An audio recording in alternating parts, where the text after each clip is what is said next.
My friends, I want to talk to you about what may be called the Hindu view of homosexuality.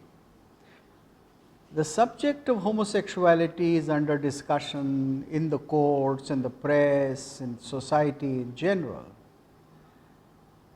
But I have not heard very many people talk specifically about what was the Hindu approach and what was the Hindu legal position on the homoerotics or the homosexuals. There have been some people like Ruth Vanita and Mr. Patnaik and several others who have referred a lot to the Puranic stories, the so-called myths of Hinduism, where there is mention of homosexual characters. I want to talk to you about plain and simple legal position. The first information I want to give you is that in ancient Hindu society, homosexuality was recognized as something natural. That homoerotic practices are perverse, that they are against nature, is only a Christian and inherited from the Christians and an Islamic view. So Christians and Islamics think that homosexuality is unnatural. The Kama Shastra calls the people of this kind as people of third nature, Tritiya Prakritihi. There is a technical term for that, Tritiya Prakritihi. The Kama Shastra says, Dvividha Tritiya Prakritihi, Stri Rupani, Purush Rupanischcha. So, those who are homoerotic, they tend to be either homosexual as a woman or homosexual as a man, and this is natural for them.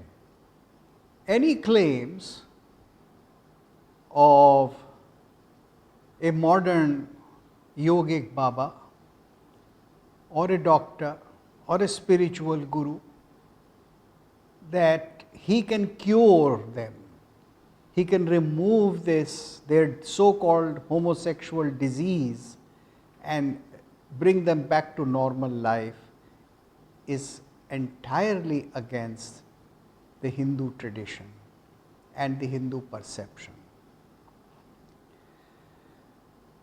In ancient India, the homoerotics had a specific space.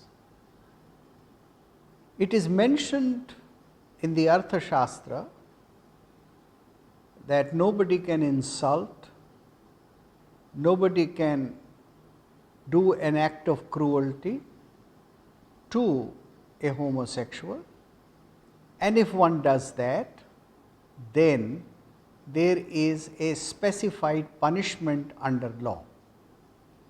So it is very clear that the Hindu world was entirely accepting of their nature as God created, and therefore it was incumbent upon the legal system to protect these people and to provide them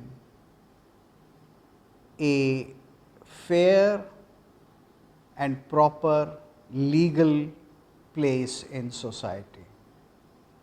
The question arises, what was the place?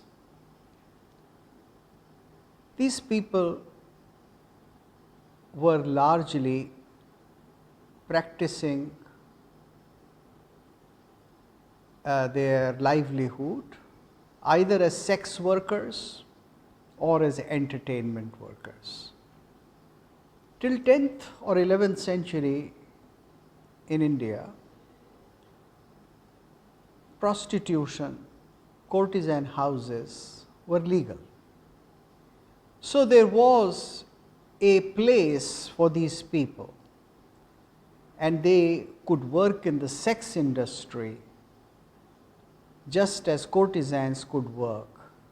And just as courtesans were working legally and were protected legally and were perhaps paying some kind of tax to the king, similarly these people were under legal protection. What should we do now?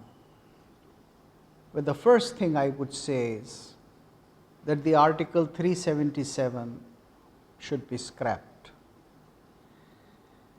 The second question, which is not so easy to answer, is what should be the place given to them in modern society? Now, these people have traditionally been part of the entertainment industry, and to some extent they have been part of the sex industry. So that is one avenue which is already the avenue which is providing them livelihood. I think we should recognize that and give it a legal status. Number two,